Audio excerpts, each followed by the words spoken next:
नमस्कार वर्कर्स, मैं संजोगिता एक बार फिर हाजिर हूँ एक नई जानकारी के साथ। वीडियो शुरू करने से पहले आप सबसे रिक्वेस्ट है कि जिसने भी अभी तक मेरे चैनल को सब्सक्राइब नहीं किया है वो जल्दी से मेरे चैनल को सब्सक्राइब कर दे, बेल आइकन को भी दबा दें ताकि आने वाली सारी वीडियोज़ की नोटिफिकेशन आपके मोबाइल पर आ जाए। तो चलिए वर्कर्स, वीडियो शुरू करते हैं।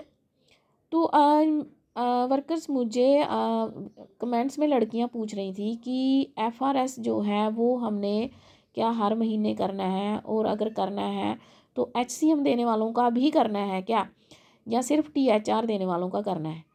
और दूसरा लड़कियों के ये क्वेश्चंस थे कि जिन भी बच्चों की EKYC नहीं हो पा रही है, जिन बच्चों के अपने आधार हमने वेरीफाई किए हुए हैं उनकी EKYC नहीं हो पा रही है, तो उनकी EKYC कैसे करें। जब हम जिन बच्चों के अपने आधार वेरीफाई हुए हैं, मदर या फादर का नहीं हुआ है, जब हम उनको सिटीज़न लॉगिन में जा कर के बच्चे की प्रोफाइल खोलते हैं तो उसमें यहाँ पे ऑप्शन जो आता है कि कंप्लीट EKYC, वहाँ पे लिखा हुआ आता है EKYC नॉट एप्लीकेबल। और अगर हम वहाँ से करते हैं तो ऐसे आता है, और अगर हम THR को क्लिक करके फ़ोटो कैप्चर करने के बाद जो EKYC का प्रोसेस जब हम स्टार्ट करने लगते हैं तो उनका जो है वहाँ आगे स्क्रीन वाइट हो जाती है। तो दोनों तरीक़ों से उनकी EKYC नहीं हो पा रही है। तो लड़कियों के क्वेश्चंस थे कि उनकी EKYC कैसे करें, ये प्रॉब्लम कब सॉल्व होगी। तो ये मैं आप लोगों को बता दूं कि अभी कुछ दिनों में, 1-2 दिन में नया वर्जन आने वाला है, तो उसमें ये प्रॉब्लम सॉल्व हो जाएगी और उन बच्चों की EKYC भी हो जाएगी। तो ये था जो पहली क्वायरी थी लड़कियों की। और दूसरी कमेंट, मुझे एक के नहीं बहुत सारे कमेंट्स आए कि FRS SCM वालों को भी करना है क्या।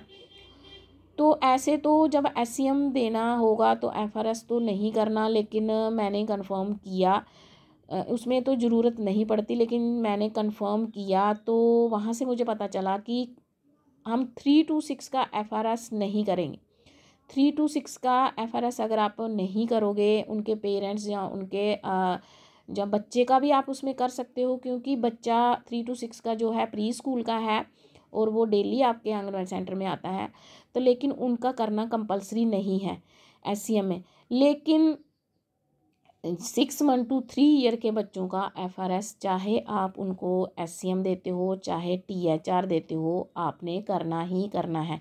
यानी कि जिनको बाय रूल जिनको हम THR दे सकते हैं, यानी प्रेग्नेंट, नर्सिंग और 6 मंथ to 3 ईयर्स के बच्चे जो हैं उनका FRS करना ज़रूरी है।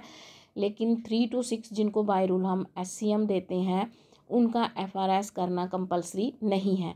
तो अब आपको क्लियर हो गया होगा कि FRS तो हमें, जिनको भी हम THR देना होता है, देते हम SCM है, लेकिन ऐसे दूसरी JNK में हम सभी SCM देते हैं सभी बेनिफिशरी को, लेकिन दूसरी स्टेट्स में प्रेग्नेंट, नर्सिंग और 6 मंथ to 3 ईयर्स को जो है वो THR देते हैं। तो जो pregnant, nursing 6 month to 3 years का FRS हमने हर महीने करना है, लेकिन 3 to 6 का कंपलसरी नहीं है। अब आपको क्लियर हो गया होगा। तो और एक बार और बता दूं, EKYC किसी भी बेनिफिशरी की, सभी बेनिफिशरी की सिर्फ एक बार करनी है, FRS हर महीने करना है। 3 to 6 का FRS कंपलसरी नहीं है। तो अब सभी को पता चल गया होगा कि FRS किसका करना है और किसका नहीं करना। तो आज के लिए इतना ही वर्कर्स, मिलते हैं नेक्स्ट वीडियो में। वीडियो अच्छी लगे तो लाइक करना, शेयर करना और कमेंट भी करना। तब तक के लिए मिलते हैं नेक्स्ट वीडियो में। तब तक के लिए हैव ए नाइस डे।